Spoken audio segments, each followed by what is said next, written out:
خب دوباره درود به شما دوستان. من موقع بعد آمدیم به مرکز خدمت‌رسانی اجتماعی مقامات اجرایی کن دولتی شهری کانیبدان. خب اینجا همون کمک‌هایی که مردم تاجیک مهاجر مردم کانیبدامی ها خب گسیل کردن به زادگاهشان، به بیمارستان‌های زادگاهشان، به نیازمندهای زادگاهشان.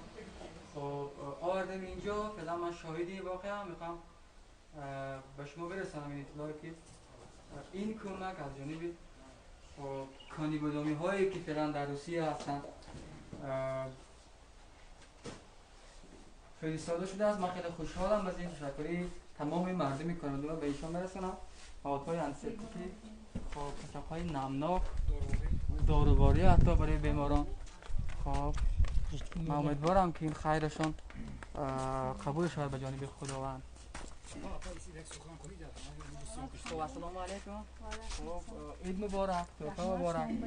خب مردم کانادا فعلا شما میشنون از رادیو، اگر گفتن داشته باشید بفرمایید. مهاجرانی که در روسیه کار و فعالیت میکنند و این کمک ها برای پیران اخوات تنهایی که در ما هستند ما مینداری بیان میکنیم. صاحب کارهایی که در روسیه فعالیت میکنند. خب شما اینجا کار میکنید نه؟ کار میتونید خودتون رو معرفی کنید برای مردم؟ معاون دیرکتوری مرکز خدمت رسانی اجتماعی خالق‌خان مطلوبه.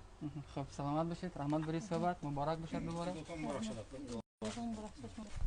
خب تشکر میکنم از اونهایی که ما را فعلا شنیدن و من شاهد واقعی خوب شدم. من امروز خودم سلام میرسونم، خیلی خوشحالم که به این حادثه به این خوب شدم و همراه شدم. خب خدا میپذیرد که مردم ماجکر هر مسافرتان در این ملت مردم برایگاهشان خب زحمت کشیدن، فکر کردن برای بهبودی و رشد منطقه خودشان.